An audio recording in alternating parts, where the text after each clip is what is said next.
ваше присутствие. Я хотел бы изначально сказать о том, что после военного времени у нас произошла не одна смена поколений. И все вопросы почему-то у нас остаются, не решаются, много вопросов возникает. И те вопросы, которые и раньше как-то наряду с сегодняшними особого контроля, на мой взгляд, во многой сфере не было. Это, конечно, первоначально, это, естественно, которое волнует всех, это водоснабжение, это вопрос нашей энергетики. Но это уже вопросы не отдельно взятых городов, конечно, и районов. Это уже такой комплексный вопрос, который касается всей нашей республики. Вопросы города, конечно, это благоустройство, безопасность, спорт, культура и многое другое. И в этой связи я что хотел бы сказать, немного поговорить об работе депутатов, сказать о том, что вот если провести, допустим, параллель с депутатами Народного собрания, да, мы все понимаем, они законотворческой деятельностью должны заниматься, да, но используя свои рычаги, понимая, что власти у них сегодня побольше в руках, они начинают пользоваться таким административно-хозяйственными ресурсами, начинают выполнять работу наших местных депутатов. Поэтому я сторонник того, что, вот как Саид говорил, считаю, что надо, я понимаю, что работа депутатов, это больше она носит такой общественный характер, но я считаю, что эту работу ей более официально надо статус придать, потому что все-таки вы утверждаете годовой бюджет, и самое главное, за вас голосуют люди, очень много людей, и они доверяют свой город, свой район, и хотелось бы, чтобы больше внимания, чтобы в закон были внесены какие-то поправки для того, чтобы больше полномочий предоставлять городскому собранию.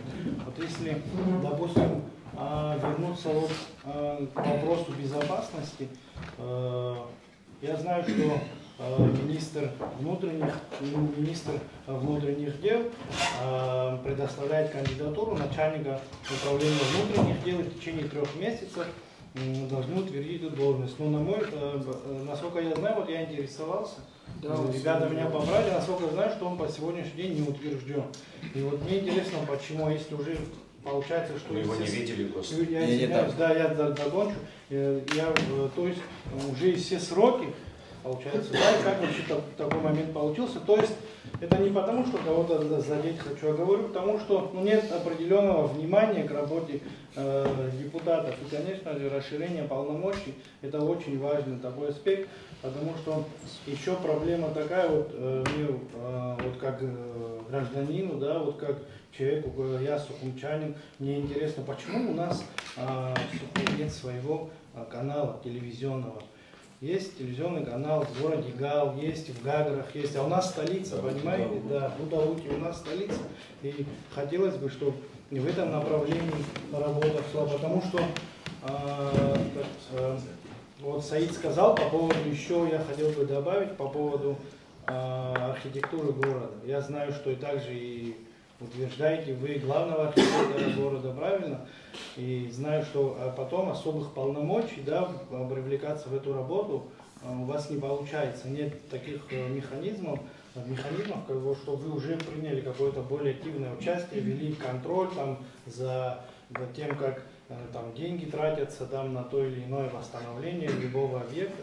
А если взять, мы все прекрасно знаем, в каком состоянии сегодня фасадная часть, да, наших зданий находится. Взять, допустим, тот же новый район, да, многочисленный населенный пункт в шикарном месте, где огромная территория, высотные дома красивые стоят. Если все это приводить в порядок, парковую зону, какие блага это нам даст. Мы, тем более Сухум – это столица Абхазии, и при начале туристического сезона всем интересно, они приезжают в нашу страну, и им интересно посмотреть именно на столицу.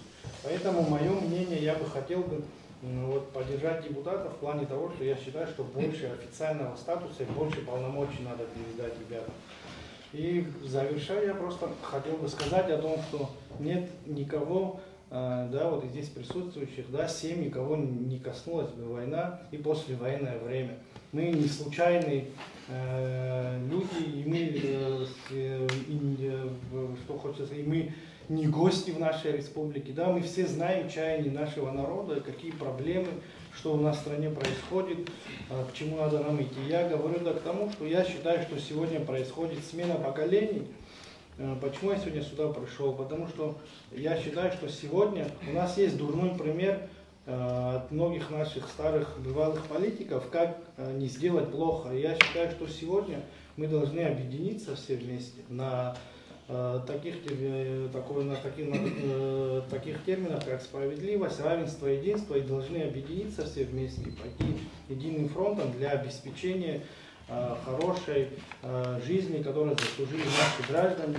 И вот тогда все вместе мы укрепим и безопасность, и экономическую часть, составляющую нашей республики, когда мы все вместе пойдем и начнем работать прежде, мы должны все вместе объединиться.